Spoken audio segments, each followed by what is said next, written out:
আল্লাহ রাব্বুল আলামিন চিরস্থায়ীভাবে দুনিয়ার জমিনে অবস্থানের জন্য আমাদের কি পাঠান নাই? কিছুদিন দুনিয়ার জমিনে থাকার জন্য পাঠাইলেন, কিছুদিন পর কিন্তু আমাদের দুনিয়ার জমিন থেকে চলে যাইতে হবে। কার কখন দুনিয়া ছেড়ে চলে যাওয়া লাগবে, কার দরজায় আজরাইল কখন এসে দাঁড়ায় যাবে, কার নামটা কখন মসজিদের মাইকে ঘোষণা হয়ে যাবে, কার নামে এলান হয়ে যাবে অমুকের সন্তান, অমুকের স্ত্রী, অমুকের স্বামী আর নাই, নির্ধারিত সময় পর আজরাইল আলাইহিস সালামের মাধ্যমে তোমাকে আমাকে দুনিয়া থেকে নিয়ে যাওয়া হবে। আমি মালিক তোমাকে কুদরতি জবান দিয়ে বারবার ডাকছি, এরে বান্দা, ও আমার বান্দি, না না না, তোমার পরিবার তোমার আপন নয়, তোমার সন্তান তোমার আপন নয়, তোমার বাবা মা তোমার আপন নয়, সমাজের মানুষগুলো তোমার আপন নয়, একমাত্র আমি আল্লাহ তোমার আপন। হাজার হাজার বছর তোমাকে আমি রূহের জগতে লালন পালন করলাম, মায়ের পেটের মধ্যে আমি তোমাকে লালন পালন করলাম, দুনিয়ার জমিনে পাঠাইলাম মাত্র অল্প কিছু সময়ের জন্য, অল্প কিছুদিনের জন্য দুনিয়ার জমিনে পাঠাইলাম। কেউ বা হায়াত পায় 20 বছর, কেউ বা আরো কম পায়, কেউ বা 30 বছর পায়, কেউ বা 40 বছর পায়, কেউ 50 বছর, কেউ বা 60-70 বছর হায়াত পায়। আল্লাহ রাব্বুল আলামিন সব মানুষগুলোকে কুদরতি জবান দিয়া ডাক দেন, আমার বান্দা, ও আমার বান্দি, দুনিয়ার জমিনে মানুষদেরকে পাইয়া, সন্তানাদি পাইয়া, পরিবার পাইয়া তুমি মনে করছো এরাই তোমার আপন না রে? না, হাজার হাজার বছর পর তোমাকে আমি অল্প কিছুদিনের জন্য দুনিয়ার জমিনে পাঠাইলাম, অল্প কিছুদিন পর আবার তোমাকে আমার জগতে তোমাকে ফিরায় আনবো। ও দুনিয়ার মুসলমান, ও এলাকার মুসলমান, কোন দুনিয়ার মায়ায় পড়লা, কোন দুনিয়ার প্রেমে পড়লা, কার ভালোবাসায় পড়লা, কিসের মোহে পড়ে মালিককে ভুলে গেলা, কার জন্য আল্লাহ তাআলাকে ভুলে গেলা, যে তোমাকে আমাকে বানাইলো, যে তোমাকে আমাকে রূহের জগতে লালন পালন করলো, যে তোমাকে আমাকে দুনিয়ার জমিনে খাওয়ার শক্তি দিল, যে তোমাকে আমাকে চলার শক্তি দিল, যে তোমাকে আমাকে বলার শক্তি দিল, এমন মালিককে ভুলে গিয়ে দুনিয়ার মহব্বতে পড়ে মালিকের ইবাদত বাদ দিলা। এই জীবনটা কিন্তু শেষ জীবন নয়, এই জীবনের পরে আরেকটা জীবন শুরু হয়ে যাবে, যেই জীবনের শুরু আছে আর কোনোদিন শেষ হবে না। এই জীবনের মধ্যে তোমাকে আমাকে আল্লাহ পাঠাইলেন কিছু কামাই করার জন্য, ইবাদত বন্দেগী করার জন্য। কি কামাই করবা, কি নিয়া কবর দিকে রওনা দিবা? বিশ্বনবী মুহাম্মদুর রাসূলুল্লাহ সাল্লাল্লাহু আলাইহি ওয়াসাল্লাম বলেন, দুনিয়ার জমিনে যারা আসবে তারা যদি ঈমানদার হয়, আদ-দুনিয়া সিজনুল মুমিন, আর যদি বেঈমান হয়, নাফরমান হয়, ওয়া জান্নাতুল কাফির, তাদের জন্য দুনিয়াটা জান্নাতের মতো মনে হবে। যারা ঈমানদার হবে দুনিয়ার জমিনে কষ্ট করতে হবে, যারা ঈমানদার হবে দুনিয়ার জমিনে ত্যাগ করতে হবে, যারা ঈমানদার হবে দুনিয়ার জমিনে সুখ শান্তি বাদ দিতে হবে। দুনিয়ার জমিনে ইবাদত করতে গেলে কত মানুষ কত কথা বলবে, দুনিয়ার জমিনে ইবাদত করতে গেলে কত মানুষ কত টিটকারি মারবে। আরে এই শীতের দিনে কত মানুষ ঠান্ডা পানি দিয়া ফজরের নামাজ পড়ে, এরা ঈমানদার। আল্লাহ রাব্বুল আলামিন এদেরকে দেখে দেখে ফেরেশতাদেরকে বলেন, এরে ফেরেশতারা, দেখো দেখো আমার বান্দা বান্দিরা, কঠিন শীতের মধ্যে যেই সময় সমাজের অসংখ্য গণিত মানুষ, যেই সময় পৃথিবীর অধিকাংশ মানুষ খেতা কম্বল মনে দিয়া ল্যাপ তোষক নিয়ে আরামে ঘুমায়, আমার বান্দার দিকে তাকায় দেখো, আমার বান্দির দিকে তাকায় দেখো, এই প্রচন্ড শীতের মধ্যেও আমার বান্দা আমার বান্দি ঠান্ডা পানি দিয়া ওযু করে আমার ইবাদত করার চেষ্টা করে। সুবহানাল্লাহ। আল্লাহ বলেন, এ ফেরেশতারা, আমার এই বান্দাগুলো যখন আমার সামনে দাঁড়ায় যায়, আমার এই বান্দিগুলো যখন আমার সামনে দাঁড়ায় রে, আমি আল্লাহর কুদরতি অন্তর ঠান্ডা হয়ে যায়। আমি আল্লাহ এই নেককার বান্দা বান্দিগুলোর জন্যই সমাজকে ঠিক রাখি, আমি আল্লাহ এই নেককার বান্দা বান্দিগুলোর জন্যই সবাইকে খাওয়ায়া পড়ায়া রাখি, আমি আল্লাহ এই বান্দা বান্দিগুলোর জন্যই আকাশে বৃষ্টি দেই, আমি আল্লাহ এই বান্দা বান্দিগুলোর জন্যই অক্সিজেনের ব্যবস্থা করি, আমি আল্লাহ এই বান্দা বান্দিগুলোর জন্যই মিষ্টি পানির ব্যবস্থা করি। এরে ফেরেশতারা, তাকায়া দেখা প্রতিটি সমাজের অধিকাংশ মানুষ গুনার মধ্যে থাকলেও আমার কিছু প্রিয় বান্দা, আমার কিছু প্রিয় বান্দি আছে যারা গুনাহ করে না, বরং মালিকের সন্তুষ্টির জন্য কষ্ট করে। সুবহানাল্লাহ। আল্লাহ যদি নেককারদের উসিলায় সব কিছু না দিতেন তাইলে সমাজের সব মানুষগুলো কষ্টের মধ্যে থাকতো, না খায়া থাকতো। আল্লাহ যদি নেককারদের উসিলায় বৃষ্টি না দিতেন তাইলে সমাজে বৃষ্টি হইতো না। আল্লাহ যদি নেককারদের উসিলায় অক্সিজেন না দিতেন তাইলে আমরা অক্সিজেন পাইতাম না। সমাজের চতুর্দিকে তাকাইলে দেখা যায় মানুষ গুনাহ করাটাকে আনন্দ মনে করে, গুনাহ করাটাকে গৌরবের বিষয় মনে করে, প্রকাশ্যে অন্যায় করে, গোপনে অন্যায় করে, নিজে অন্যায় করে, মানুষকে অন্যায় করতে বাধ্য করে। এমন নাফরমানগুলোর জন্য আল্লাহ কিন্তু বৃষ্টি দেন না, এমন নাফরমানগুলোর জন্য আল্লাহ অক্সিজেন দেন না, এমন নাফরমানগুলোর জন্য আল্লাহ মিষ্টি পানি দেন না। নেককার ফরজগার মুত্তাকি বান্দাবান্দীদের জন্য ওই নাফরমানগুলোর আল্লাহ তাআলা না খাওয়ায় রাখেন। আল্লাহ তাআলা মাঝে মাঝে কুদরতি অন্তর দিয়ে, কুদরতি মুখ দিয়ে ডাক দেন, ইয়া আইয়ুহাল ইনসান, ইয়া আইয়ুহাল ইনসান মা গররাকা বিরাব্বিকাল কারীম। এ মানুষ, তোমার মধ্যে আমি রূহ দিলাম, তোমাকে আমি রূহ দিয়ে মানুষ বানাইলাম। তোমার এই রূহটাকে আমি আল্লাহ ইচ্ছা করলে কুকুরের মধ্যে দিতে পারতাম, তোমার রূহটাকে ইচ্ছা করলে কোনো পাখির মধ্যে দিতে পারতাম, তোমার রূহটা ইচ্ছা করলে গরুর মধ্যে দিয়া দিতে পারতাম। এর মানুষ শোনো, তোমার মধ্যে একটা রূহ আছে, কুকুরের মধ্যে রূহ আছে, তোমার মধ্যে রূহ আছে, গরুর মধ্যে রূহ আছে, তোমার মধ্যে রূহ আছে, শিকড়ের মধ্যে রূহ আছে। এ তোমার রূহ দিয়ে আমি তোমাকে আশরাফুল মাখলুকাত বানাইলাম, তোমাকে সর্বশ্রেষ্ঠ বান্দাবান্দি বানাইলাম, সর্বশ্রেষ্ঠ জাতি বানাইলাম। এর বান্দা, আমার দেওয়া সব পাইলা, আমার দেওয়া পানি পাইলা, আমার দেওয়া অক্সিজেন পাইলা, আমার দেওয়া বাতাস পাইলা, আমার দেওয়া শক্তি পাইলা, আমার দেওয়া কথা বলার যোগ্যতা পাইলা, আমার দেওয়া সব পাইয়া মাঝে মাঝে আমি মালিককে গালি দাও। এ কপাল পোড়া মুসলমান, পৃথিবীতে কে এমন আছে বিনা পয়সা তোমাকে এত কিছু দিবে রে? ইয়া আইয়ুহাল ইনসান মা গররাকা বিরাব্বিকাল কারীম। এ কপাল পোড়া মানুষ, কোন জিনিস তোমাকে মালিকের কথা বুলায়া দিল, কোন জিনিস তোমাকে মালিক থেকে দূরে সরায় দিল? আমি তো তোমাকে বানাইলাম, আমি তো তোমাকে দুনিয়ার জমিনে পাঠাইলাম। আমি যদি দুনিয়ার জমিনে তোমারে না পাঠাইতাম, পৃথিবীর সব শক্তি মিলেও তোমাকে দুনিয়ায় পাঠাইতে পারতো না। সুবহানাল্লাহ। আমার মায়েরা, আমার বোনেরা, মাঝে মাঝে চিন্তা করবেন, আমাকে আল্লাহ তাআলা সন্তান দিলেন, আপনিও কোনো মায়ের সন্তান, আপনারও আল্লাহ তাআলা সন্তান দিয়েছেন। কিন্তু এরকম অসংখ্য অগণিত মানুষ আছে, অসংখ্য অগণিত মায়েরা আছে যাদেরকে আল্লাহ তাআলা সন্তান দেন না। আল্লাহ তাআলা কাউকে না দিয়া বুঝাইতে চান, আমি আল্লাহ ইচ্ছা করলে তোমাকে দুনিয়ায় নাও পাঠাইতে পারতাম, আমি আল্লাহ ইচ্ছা করলে তোমাকে দুনিয়ার শক্তি নাও দিতে পারতাম, আমি যদি না চাইতাম পৃথিবীর কেউ তোমাকে দুনিয়ার জমিনে আনতে পারতো না। কিন্তু কেন আনলাম জানোনি? দুনিয়ার জমিনে কিছুদিন থাকবা, এই কিছুদিনে তোমার নেক আমল দিয়া পরকালে চলার রাস্তা সহজ করে নিবা।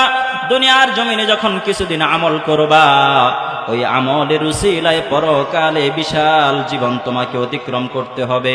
পরকালীন জীবনটা যদি তুমি সুন্দর করতে চাও, পরকালীন জীবনটা যদি তুমি সাজাইতে চাও, দুনিয়ার জমিনে তোমাকে নেক আমল করতে হবে।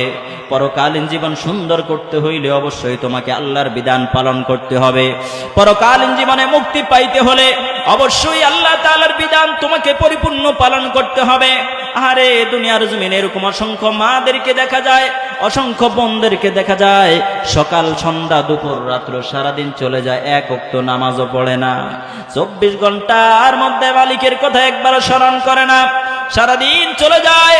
ফজরের সময় মাইকের মধ্যে তাদেরকে ডাকা হয়, জোহরের সময় মাইকে আজান দেওয়া হয়, আসরের সময় আজান দেওয়া হয়, মাগরিবে আজান দেওয়া হয়, এশার সময় আজান দেওয়া হয়।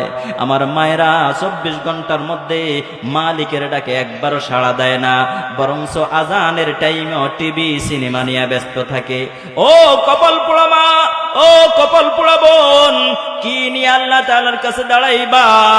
তোমাকে তো আল্লাহ তাআলা গুনাহ করার জন্য দুনিয়ার জমিনে পাঠান নাই, তোমাকে তো আল্লাহ তাআলা তার ইবাদত করে দুনিয়া থেকে তার সন্তুষ্টি নিয়ে বিদায় নেওয়ার জন্য আল্লাহ তাআলা পাঠিয়েছেন। এরি মা, আল্লাহ রাব্বুল আলামিন তোমাকে আমাকে পাঠায়া কোরআনুল কারীমের মধ্যে বলে দিয়েছেন, ইয়া আইয়ুহাল্লাযীনা আমানু ইয়া আইয়ুহাল্লাযীনা আমানু উ আনফুসাকুম ওয়া আহলিকুম নারা। এ দুনিয়ার ইমানদার, তুমি নিজে জাহান্নামের আগুন থেকে বাঁচাও, তোমার আহলো পরিবারদেরকেও জাহান্নামের আগুন থেকে বাঁচাও। কারণ কি জানোনি, দুনিয়ার জমিনে যারা আসছে, পরকালীন জীবনে তোমাদেরকে দুইটা ভাগ করা হবে। এক ভাগ চলে যাবে জান্নাতের দিকে, আরেক ভাগকে আমি আল্লাহ জাহান্নামের দিকে পাঠিয়ে দিব। ফারিকুম ফিল জান্নাতি ওয়া ফারিকুম ফিস সাঈর। আমি আল্লাহ যখন বিচার করব, বিচারের পরে দুইটা রাস্তায় আমার কাছে থাকবে। এক রাস্তা চলে যাবে জান্নাতের দিকে, আরেক রাস্তা জাহান্নামের দিকে। মধ্যম কোন রাস্তা আর আমার কাছে নাই, তৃতীয় কোন রাস্তা আমার কাছে নাই। দুনিয়ার জমিনে থাইকা যদিও বা মুসলমানরা মধ্যম পন্থা অবলম্বন করে, ডাইনেও না বামেও না, ইবাদতও করে না, কুফরিও করে না, মধ্যম পথ বলতে আল্লাহ তাআলার কাছে কিছু নাই। আল্লাহ বলেন আমার কাছে দুইটাই রাস্তা, একটা জান্নাতের রাস্তা, আরেকটা হচ্ছে জাহান্নামের রাস্তা। জাহান্নামটা বড় ভয়ঙ্কর, জান্নাত বড় আরামদায়ক। এরে মা, ও এলাকার মুসলমান, জান্নাতটা কি পরিমাণ আরাম দিয়ে আল্লাহ সাজাইলেন।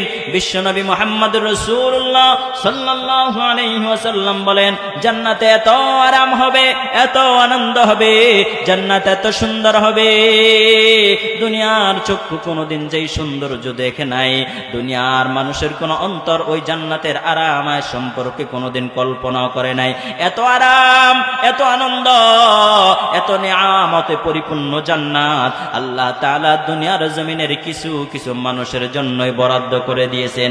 ওই মানুষগুলোর জন্যই জান্নাত বরাদ্দ, যারা দুনিয়ার জমিনে থাকে আল্লাহর বিধান পালন করে, যারা দুনিয়ার জমিনে থাকা অবস্থায় আল্লাহর বিধান পালন করে, যারা দুনিয়ার জমিনে থাকা অবস্থায় 5 ওয়াক্ত নামাজ পড়ে, যারা দুনিয়ার জমিনে থাকা অবস্থায় কোরআনুল কারীম তেলাওয়াত করে, যারা দুনিয়ার জমিনে থাকা অবস্থায় পর্দার মধ্যে থাকে, যারা দুনিয়ার জমিনে থাকা অবস্থায় হালাল খায়, এই ধরনের মানুষগুলোর জন্যই আল্লাহ তাআলা ওই চিরস্থায়ী জান্নাতের ব্যবস্থা করে দিয়েছেন। সুবহানাল্লাহ।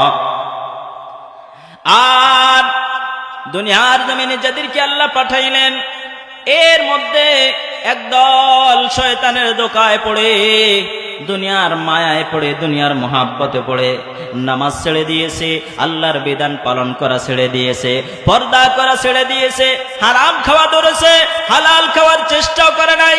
বেপর্দায় থাকতে থাকতে অন্তরটাকে জ্বালায় ফেলছে, টিভি সিনেমা দেখতে দেখতে নিজের কলবটাকে নষ্ট করে দিয়েছে।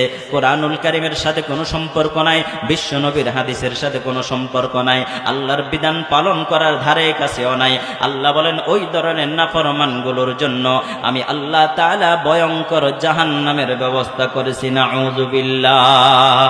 আল্লাহ রাব্বুল আলামিন বলেন ওয়াকুদুহান নাস ওয়াল হিজারা। ও মুসলমান, এই আয়াতের মধ্যে আল্লাহ রাব্বুল আলামিন ভয়ঙ্কর একটা মেসেজ মানুষের কাছে দিলেন, ভয়ঙ্কর একটা খবর মানুষের কাছে দিলেন। কি ভয়ঙ্কর খবর জানোনি? আল্লাহ বলেন এর দুনিয়ার মানুষেরা, বিশেষ করে আমার মায়েরা যারা চুলা জ্বালায়, আগুন জ্বালায়, রান্না করার জন্য যখন চুলা জ্বালায়, আল্লাহ রাব্বুল আলামিন বলেন তোমরা বুঝো, বুঝার চেষ্টা করো। রান্না করার সময় যখন তোমরা চুলা জ্বালাও, শুকনা শুকনা লাকড়িগুলো দিয়া তোমরা আগুন জ্বালানোর চেষ্টা করো, কাগজ পাতা দিয়া তোমরা আগুন জ্বালানোর চেষ্টা করো। যেই জিনিসটা দিলে তাড়াতাড়ি আগুন ধরবে এরকম জিনিস দিয়ে আগুন ধরানোর চেষ্টা করো। এ দুনিয়ার জমিনে চুলা জ্বালাইতে হলে শুকনা লাকড়ি ছাড়া চুলা জ্বলে না। দুনিয়ার জমিনে চুলা জ্বালাইতে হলে শুকনা পাট খড়ি ইত্যাদি ইত্যাদি না হলে চুলা জ্বলে না। আল্লাহ বলেন রে দুনিয়ার মানুষেরা, আমার তো একটা চুলা আছে রে, ওই চুলা আমি কি দিয়া জ্বালাবো তোমরা জানোনি? ওয়াকুদুহান নাস ওয়াল হিজারা। এ দুনিয়ার জমিনের চুলা শুকনা কাঠ খড়ি ছাড়া জ্বলে না, আমি আল্লাহর চুলা কি দিয়া জ্বলবে জানো নি? আমি আল্লাহ এই চুলাটাকে মানুষ এবং পাথর দিয়া জ্বালাবো, নাউযুবিল্লাহ। এই জন্য আল্লাহ বলছেন, ও আনফুসাকুম ওয়া আহলিকুম নারা, তুমি নিজে জাহান্নামের আগুন থেকে বাঁচাও, তোমার পরিবারকে জাহান্নামের আগুন থেকে বাঁচাও। শুধুমাত্র তোমাকে জাহান্নাম থেকে বাঁচলে হবে না, তোমার পরিবারকেও জাহান্নামের আগুন থেকে বাঁচাইতে হবে। আমার অনেক মায়েরা আছে, অনেক বাবারা আছে, নিজেরা বড় ইবাদত করে, নিজেরা 5 ওয়াক্ত নামাজ পড়ে, নিজেরা হালাল খাওয়ার চেষ্টা করে, নিজেরা পর্দা করে, নিজেরা গুনাহের কাজ করে না, কিন্তু নিজেদের পরিবারের অসংখ্য অগণিত মানুষ আছে যারা ঠিকমতো নামাজ পড়ে না, যারা ঠিকমতো পর্দা পুশিদা করে না, যারা ঠিকমতো নিজেরা ভালোভাবে হালাল মেনে চলার চেষ্টা করে না। এই নিয়ে তারা কোনো কথাও বলে না। আমি এজন্যই বলি, ও মা, ও আমার বাবা, তোমার নামাজ তোমাকে জাহান্নামে নিয়ে যাবে, তোমার নামাজ তোমাকে জান্নাতে নিতে পারবে না। অনেক হাজী সাহেবের হজ তাকে জান্নাতে নিতে পারবে না, অনেক রোজাদার রোজা তাকে জান্নাতে নিতে পারবে না, অনেক হালাল খাওয়ানেওয়ালার হালাল খাওয়া তাকে জান্নাতে নিতে পারবে না। এর কারণ কি জানো নি? নিজে ইবাদত করছে, নিজের পরিবারকে ইবাদত করতে বলে নাই। এজন্য আমার মায়েরা, আমার ভাইরা, আমার বাবারা, যারা আমার কথা শুনতেছি, আল্লাহর ওয়ার্ডার পালন করার জন্য নিজেও জাহান্নাম থেকে বাঁচবো, নিজের পরিবারকেও জাহান্নাম থেকে বাঁচানোর চেষ্টা করব। ও মা, তুমি পর্দা করো, তোমার যুবতী মেয়ে কিন্তু পর্দা করে না। মাঝে মাঝে আমরা তাকায়া দেখি বুড়া মানুষ যে হাঁটতে পারে না, চলতে পারে না, 3 জনে ধরে ধরে হাঁটানো লাগে, এমন মহিলা পর্দা করে মুখ সহ ডেকে চলতেছে, আর পাশে যুবতী সুন্দরী মেয়ে অথবা নাতিকে নিয়ে আধুনিক পোশাক পড়ায়া সমাজের মধ্যে চলাইতেছে। কেমন যেন যেই জিনিস ডাকা দরকার সেই জিনিস ডাকে না, যেই জিনিস ডাকার দরকার নাই ওই জিনিসটাই ডাইকা রাখছে। আমার দেশের বাজারগুলোতে গেলে দেখা যায় অনেক দোকানে জুতা, কম দামি জুতা হোক বেশি দামি জুতাগুলো, এই জুতাগুলোর গ্লাস লাগায়া, প্যাকেট লাগায়া কত সুন্দর সাজায়া রাখে। আর অনেক মিষ্টির দোকানে গেলে দেখা যায় এই মিষ্টিগুলা খোলা পড়ে থাকে, এই খোলা মিষ্টির মধ্যে মাছি বনবন করতে থাকে। ঠিক তেমন আমার মায়েরা, যার পর্দা করা দরকার সে পর্দা করে না, যেই বুড়া মানুষের পর্দা না করলেও চলবে ওই মানুষটাকেই পর্দা করায়। ও মা, আল্লাহ রাব্বুল আলামিন কিছু কিছু মানুষের জন্য আইন করে দিয়েছেন, কিছু কিছু মানুষের জন্য বাধ্য করে দিয়েছেন। 9 অথবা 10 বছর পর অথবা বালেগ হওয়ার পর অবশ্যই পর্দা করতে হবে। আর একেবারে বুড়া যারা হয়ে যায়, চামড়া বটে যায়, শরীরের শক্তি কমে যায়, এদেরকে অনেক সময় পর্দার জন্য ছাড় দেওয়া হয়েছে। কিন্তু তোমরা কেন উল্টা চলো? যার জন্য পর্দা ফরজ হয়নি তাকে পর্দা করাইতেছ, আর যার জন্য পর্দা ফরজ হয়েছে সে কিন্তু পর্দা করে না। এরকম অসংখ্য অগণিত মানুষ রয়েছে নিজে ইবাদত করে, অন্যকে ইবাদত করতে বলে না। অনেক মানুষ রয়েছে নিজেরাও করে না, অন্যকেও করতে বলে না। আল্লাহ বলেন, এর বান্দা, যেই জাহান্নামের কথা আমি বললাম, ওয়াকুদুহান নাস ওয়াল হিজারা, আমি আল্লাহ মানুষ এবং পাথর দিয়ে জাহান্নামকে উত্তপ্ত করব। কেমন ভয়ঙ্কর জাহান্নাম জানোনি? বিশ্বনবী মুহাম্মদুর রাসূলুল্লাহ বলেন, হাশর ময়দান যখন কায়েম হয়ে যাবে, সমস্ত মানুষগুলো হাশরের ময়দানে অবস্থান করবে। আল্লাহ রাব্বুল আলামিন সূর্যটাকে মাথার উপরে নিয়ে আসবেন। সূর্যটা মাথার আধা বিগত অথবা 1 হাত উপরে চলে আসবে। ভয়ঙ্কর সূর্যের তাপ, এই সূর্যের তাপের কারণে হাসরের ময়দানে জমিনটা পুড়ে লাল তামার মতো হয়ে যাবে, আর মানুষগুলোর মগজগুলো সূর্যের তাপের কারণে টকবক করে উতরাইতে থাকবে। ভয়ঙ্কর হাসর ময়দানের পাশেই থাকবে জাহান্নামের অবস্থান। বিশ্বনবী বলেন, এ উম্মত শোনো শোনো, জাহান্নাম কত বড় ভয়ঙ্কর শোনো। হাসর ময়দানের কাছাকাছি জাহান্নামকে নিয়ে আসবে, এমনিতেই আনবে না। জাহান্নামকে 70,000 শিকল দিয়া বাঁধা হবে।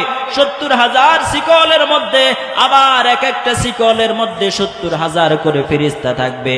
প্রতিটা শিকলের মধ্যে 70,000 ফেরেশতা থাইকা জাহান্নামকে টেনে টেনে হাসর ময়দানের কাছে আসবে।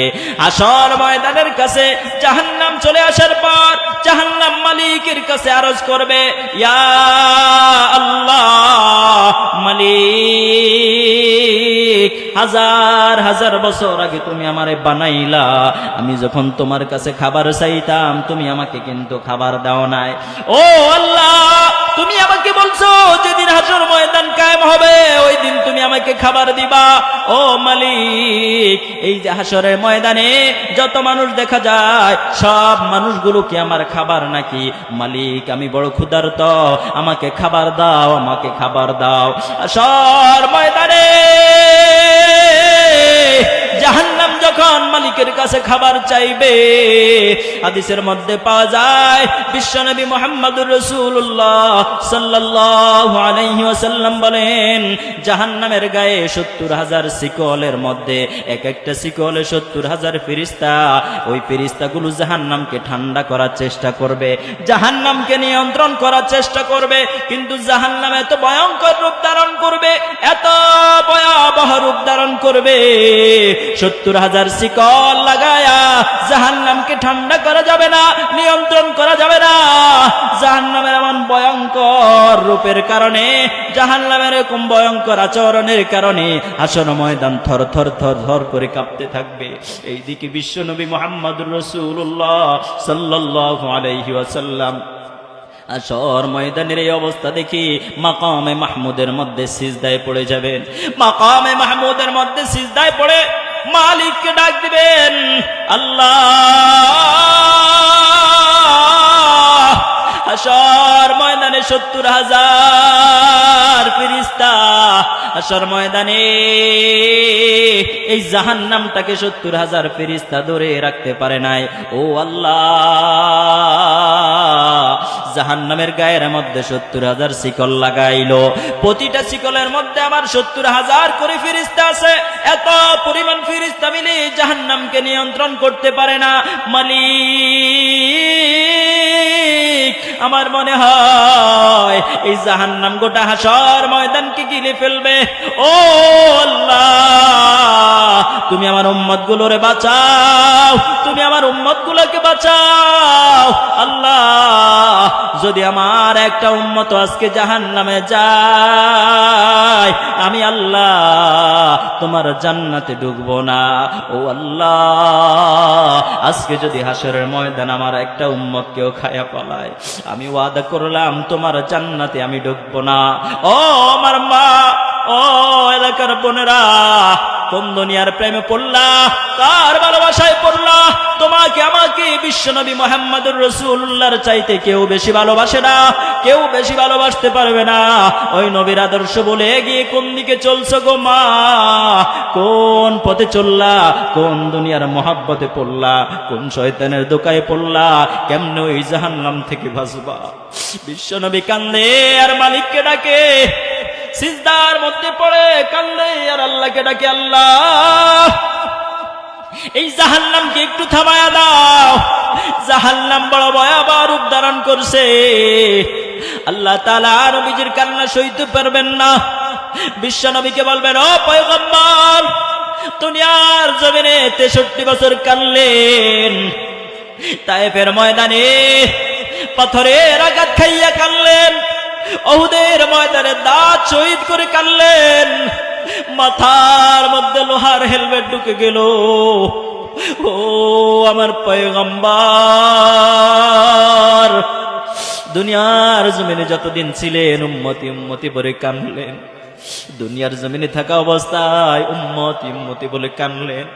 আজকে হাসর ময়দানে আপনি কাঁদবেন, এটা আমি সইতে পারি না। ও পয়গম্বর, আপনি চোখের পানি ফেলবেন না, আপনি কাঁদবেন না, মাথা উঠান, মাথা উঠান। আল্লাহর পয়গম্বর আরো বেশি কান্না করবে, আরো বেশি কান্না করে বলবেন, আল্লাহ, তুমি কি দেখো না দুনিয়ার আগুন থেকে জাহান্নামের আগুন 70 গুণ বেশি ভয়ঙ্কর। এ ভয়ঙ্কর আগুনে আমার বান্দা, আমার উম্মতেরা, এই ভয়াবহ আগুনে আমার উম্মতেরা কেমনে সইবে? দুনিয়ার সামান্য আগুন যদি শরীরের মধ্যে লাগে, ছটফট করে মৃত্যুবরণ হয়, আর পরকালে তুমি মৃত্যু নামক কোনো কিছু থাকবে না। আয় মালিক, আমার উম্মত গুলাকে জাহান্নাম থেকে বাঁচাও। আমার উম্মতগুলোকে জাহান্নামের আগুন থেকে বাঁচাও। বারবার নবীজি যখন কান্না করবেন আর আল্লাহর কাছে দোয়া করবেন, আল্লাহ বলবেন বন্ধু আর কানবেন না, মাথা উঠান। ও বন্ধু নেন এক পেয়ালা পানি নিয়ে জাহান্নামের উপর ছিটায় দেন। আল্লাহ রাব্বুল আলামিন এক পেয়ালা পানি দিবেন। বিশ্বনবী মুহাম্মদুর রাসূলুল্লাহ সাল্লাল্লাহু আলাইহি ওয়াসাল্লাম ওই এক পেয়ালা পানি জাহান্নামের আগুনের মধ্যে ছিটায় দিবে। হাদিসের মধ্যে আসছে ওই সামান্য পানির কারণে জাহান্নামে তো ভয় পাবে, জাহান্নাম ভয়ঙ্কর আওয়াজ করে ৭০,০০০ মাইল দূরে চলে যাবে। আল্লাহর পয়গম্বর এই অবস্থা দেখে আবার মালিককে সিজদায় পড়ে ডাক দিবেন, মালিক কি এমন পানি দিলা রে? ও আমার আল্লাহ কিসের পানি দিলা? এত ফেরেশতা মিলে এত শিকল পেঁচায়া জাহান্নামকে নিয়ন্ত্রণ করতে পারে নাই। এই সামান্য এক পেয়ালা পানি, এক বাটি পানির কারণে জাহান্নাম কেন এত দূরে চলে গেল? আল্লাহ কি কুদরতি পানি দিলা? আল্লাহ রাব্বুল আলামিন ডাক দিয়া বলবেন বন্ধু এটা কোনো কুদরতি পানি নয়, এটা কোনো অলৌকিক পানি নয়। ও বন্ধু এই পানি হচ্ছে সেই পানি যেই পানিটি আমি আল্লাহ কুদরতি ভাবে সংরক্ষণ করেছি। সুবহানাল্লাহ। এবার আল্লাহর পয়গম্বর ডাক দিয়ে বলবেন আল্লাহ কিসের পানি আপনি সংরক্ষণ করলেন? আল্লাহ বলবেন এ বন্ধু দুনিয়ার জমিনে আপনার যে উম্মতগুলো জাহান্নামের ভয়ে, হাসরের ময়দানের ভয়ে, আমি আল্লাহর ভয়ে গোপনে গোপনে কানলো, চোখের পানি ফেলে দিল। বন্ধু আপনার যে উম্মতেরা জাহান্নামের ভয়ে চোখের পানি ফেলছে, আমি আল্লাহ ওই পানিগুলোকে সংরক্ষণ করলাম। এই পানিটাই আপনার উম্মতের চোখের পানি। সুবহানাল্লাহ। ও মা, ও আমার বাবা, ও পর্দার আড়ালের বোন, দুই ফোঁটা চোখের পানির এত দাম যেই চোখের পানির কারণে জাহান্নাম হাজার হাজার মাইল দূরে চলে যায়।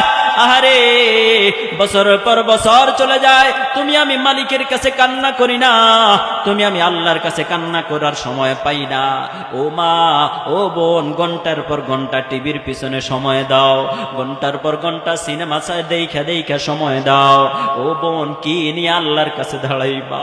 কি জবাব দিবা? আল্লাহ রাব্বুল আলামিন তোমার আমার জীবনের প্রতিটি মুহূর্তের হিসাব নেবেন, প্রতিটি মুহূর্তের হিসাব তোমাকে আমাকে দিতে হবে। মাগো গুনাহের মধ্যে যেই সময়টা কাটাও ওই সময় সম্পর্কে কি জবাব দিবা? ও মা যদি ইবাদত নিয়ে মালিকের কাছে না দাঁড়াও, যদি ইবাদত নিয়ে মালিকের কাছে যাইতে না পারো, আল্লাহ বলছেন ওয়াকুদুহান নাস ওয়াল হিজারা উইদ্দাত লিল কাফিরিন, কাফেরদের জন্য যে জাহান্নাম আমি তৈরি করলাম ওই ইবাদত বিহীন আসলে ওই জাহান্নামের মধ্যে আমি ফেলে দিব। নাউযুবিল্লাহ। ও এলাকার মা, ও মুসলমান, আল্লাহ যেহেতু অর্ডার করলেন ইয়া আইয়ুহাল্লাযীনা আমানু কু আনফুসাকুম ওয়া আহলিকুম নারা, তুমি নিজে জাহান্নাম থেকে বাঁচো, তোমার পরিবারকে জাহান্নাম থেকে বাঁচাও। মাগো দুনিয়ার জমিনে থাকতে যদি জাহান্নামের আগুন থেকে বাঁচার চেষ্টা না করো কি অবস্থা হবে কল্পনা করতে পারো না। ও মা নিঃশ্বাস বন্ধ হওয়ার সাথে সাথে শাস্তি শুরু হয়ে যাবে, নিঃশ্বাস বন্ধ হওয়ার সাথে সাথে কবরের আযাব শুরু হয়ে যাবে, কবরে রাখতে দেরি হবে, কবরের মধ্যে শাস্তি দেওয়া শুরু হবে না। আল্লাহর পয়গম্বর বলেন আল কবরু রাউদাতুম মির রিয়াদিল জান্নাহ আও হুফরাতুম মিন হুফারিন নার। পৃথিবীর জমিনে যারা আসলো এর মধ্যে অনেকের জন্য আল্লাহ তাআলা কবরটাকে জান্নাতের বাগান বানায় দিবেন। সুবহানাল্লাহ। এরে মা কোন মানুষের জন্য আল্লাহ জান্নাত বানায় দিবেন কবরটাকে? কোন মায়ের জন্য, কোন বোনের জন্য আল্লাহ কবরটাকে জান্নাত বানায় দিবেন জানোনি? যেই মা, যেই বোন, যেই বাবা, যেই ভাই দুনিয়ার জমিনে থাইকা আল্লাহর বিধান সুন্দরভাবে পালন করছে তাদের জন্য আল্লাহ কবরটাকে জান্নাত বানায় দিবেন। যেই মা নিজের সন্তানটাকে কোরআনুল কারীমের হাফেজ বানাইলো, যেই মা নিজের সন্তানটাকে আলেম বানাইলো, ওই মায়ের কবরটাকে আল্লাহ তাআলা জান্নাতের বাগান বানায় দিবেন। আহারে বিশ্ব নবী মুহাম্মদুর রাসূলুল্লাহ সাল্লাল্লাহু আলাইহি ওয়াসাল্লাম বলেন, কোন উম্মত যদি বানা যায়, তার সন্তান যদি দুনিয়ার জমিনে থাইকা কোরআনুল কারীমের একটা আয়াত পড়ে, ওই একটা আয়াতের উসিলায় ওই উম্মতের কবরের আযাব আল্লাহ তাআলা মাফ করে দেন। সুবহানাল্লাহ। সেই মা কত ভাগ্যবান, সেই বাবা কত ভাগ্যবান, যার একটা সন্তান কোরআনুল কারীমের হাফেজ হলো। সেই বাবা কতই না ভাগ্যবান, সেই মা কতই না ভাগ্যবান, যার একটা সন্তান আলেম হইল। সেই মা বাবার মতো ভাগ্যবান আর কেউ হতে পারে না। ও মা, ও বাবা, কত কিছু নিয়েই তো গর্ব করো, কিন্তু তুমি তো এই গর্বটা করো না যে আমার সন্তান কোরআন পড়তে পারে, আমার সন্তান হাফেজ হয়েছে, আমার সন্তান আলেম হয়েছে। এই গর্বটাই তোমার জন্য কাজে দিবে। আর দুনিয়ার জমিনে যা কিছু করো না কেন, ওই কিছু কিন্তু দুনিয়ার জমিন থেকে যাওয়ার পর কোনো কাজে আসবে না। আল্লাহ রাব্বুল আলামিন কতজনকে কত উসিলায় মাফ করে দিবেন। কাউকে কাউকে সন্তানের উসিলায় মাফ করে দিবেন, কাউকে কাউকে নিজেদের নেক আমলের উসিলায় মাফ করে দিবেন। আর কত মানুষ আছে জাহান্নাম ওয়াজিব হওয়ার পরেও কোরআনুল কারীমের হাফেজ কোরআনদের উসিলায় মাফ করে দিবেন। সুবহানাল্লাহ। বিশ্বনবী মুহাম্মদুর রাসূলুল্লাহ সাল্লাল্লাহু আলাইহি ওয়াসাল্লাম বলেন, যেই মা যেই বাবা নিজের সন্তানটাকে হাফেজ বানাইলো, ওই মা ওই বাবার জন্য হাসর ময়দানে নূরের পালকির ব্যবস্থা করা হবে। এমন পালকির মধ্যে বসানো হবে, যেই পালকির দিকে হাসর ময়দানে সব মানুষগুলো চায়া থাকবে, সব মানুষগুলো তাকায় থাকবে। হাসর ময়দানে ফেরেশতারা মিছিল দিয়ে দিয়ে হাফেজ কোরআন মা, হাফেজ কোরআনের বাবাকে নিয়ে জান্নাতের দিকে নিয়ে যাবে। অন্যান্য হাসরবাসীরা ডাক দিয়া বলবে, কারা এরা, এদের এত সম্মান কেন, এদেরকে কেন এত সম্মানিত করা হলো? আল্লাহ রাব্বুল আলামিন এদেরকে কেন এত সম্মান দিলেন? এদের মাথায় কেন জান্নাতি মুকুট, এদেরকে কেন পালকিতে করে নেওয়া হচ্ছে? হাসর ময়দানের ফেরেশতারা ডাক দিয়া বলবে, ও হাসরের ময়দানের মানুষেরা, তোমরা কি জানো না, দুনিয়ার জমিনে থাকতে এই লোকটা তার সন্তানটাকে কোরআনুল কারীমের হাফেজ বানাইছে, দুনিয়ার জমিনে থাকতে এই লোকটা তার সন্তানটাকে কোরআনুল কারীম শিক্ষা দিছে, এই জন্য আজকে তাকে এত বেশি সম্মান দেওয়া হয়েছে। আর যেই ব্যক্তি হাফেজ হইল, যেই ব্যক্তি আলেম হইল, তার কি পরিমাণ সম্মান। হাদিসের মধ্যে পাওয়া যায়, একজন হাফেজ কোরআন মুখস্থ করার পর যদি আমল করে মরতে পারে, আল্লাহ রাব্বুল আলামিন তাকে এমন পাওয়ার দিবেন, এমন ক্ষমতা দিবেন, ওই পাওয়ারের মাধ্যমে অবশ্যই ওয়াজিব হওয়া জাহান্নামী 10 জনকে সুপারিশ করে জান্নাতে নিয়ে যেতে পারবে। সুবহানাল্লাহ। এজন্যই আমি মাঝে মাঝে বলি, প্রতিটি পরিবারের মধ্যে যদি একজন হাফেজ কোরআন থাকে, প্রতিটি ফ্যামিলির মধ্যে যদি একজন হাফেজ কোরআন থাকে, তাইলে ওই ফ্যামিলি সবচাইতে দামি ফ্যামিলি। ও মা, ও বোন, কি স্বপ্ন দেখো?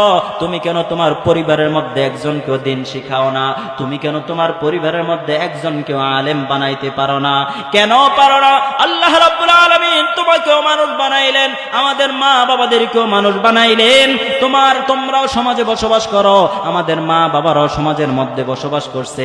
তারা যদি পারে, তুমি কেন পারবা না? তারা যদি পারে, তুমি কেন পারবা না? তারা যদি পারে, তুমি কেন পারবা না? আল্লাহ রাব্বুল আলামিন যদি উদাহরণ দিয়ে দেখেন, এ বান্দা, একই সমাজের মধ্যে বসবাস করো, একই এলাকার মধ্যে থাকো, অমুকের সন্তান কোরআন পড়তে পারলো, তুমি কেন পারলা না? কি জবাব দিবা? আল্লাহ যদি জিজ্ঞাসা করে, অমুকের সন্তান আলেম হইল, হাফেজ হইল, তোমারটা কেন হইল না? মাগো, কোরআনের উসিলায় তোমাকে আল্লাহ সম্মানিত করতে পারেন, কোরআনের মাদ্রাসার উসিলায় তোমাকে সম্মানিত করতে পারেন। তুমি যদি মনে করো না আমার সন্তানাদি নাই, আমার ফ্যামিলিতে কেউ নাই, তারপরেও কোরআনের সাথে সম্পর্ক রাখা সম্ভব, তারপরেও কোরআনের মাদ্রাসার সাথে সম্পর্ক রাখা সম্ভব। বুদ্ধি দিয়ে, অর্থ দিয়ে, পরামর্শ দিয়ে কোরআনের মাদ্রাসার সাথে যদি সম্পর্ক রাখো, দ্বীনি প্রতিষ্ঠানের সাথে যদি সম্পর্ক রাখো, কোরআনওয়ালাদের সাথে যদি মহাব্বত রাখো, কোরআনওয়ালাদের সাথে যদি সম্পর্ক রাখো, আশা করা যায় কোরআনের প্রতিষ্ঠানের উসিলায়, কোরআনওয়ালাদের উসিলায় আল্লাহ তাআলা তোমাকে আমাকেও মাফ করে দিবেন। সুবহানাল্লাহ। দুনিয়ার জমিনে থাকতে মানুষ সুযোগ পাবে দুনিয়ার জমিন থেকে যাওয়ার পর আর সুযোগ পাবে না। দুনিয়ার জমিনে থাকা অবস্থায় নেক আমল করতে পারবে, দুনিয়ার জমিন থেকে যাওয়ার পর নেক আমল করার কোনো সুযোগ নাই। হায়াত থাকতে মালিকের কাছে তওবা করার সুযোগ আছে, হায়াত শেষ হয়ে গেলে তওবা করার সুযোগ নাই। হায়াত থাকতে দান করার সুযোগ আছে, হায়াত চলে গেলে দান করার সুযোগ নাই। এজন্য যার যখন যেভাবে সুযোগ হয় আমরা দ্বীনের সাথে থাকবো। আল্লাহ তাআলা আমাদের সবাইকে তৌফিক দান করুন।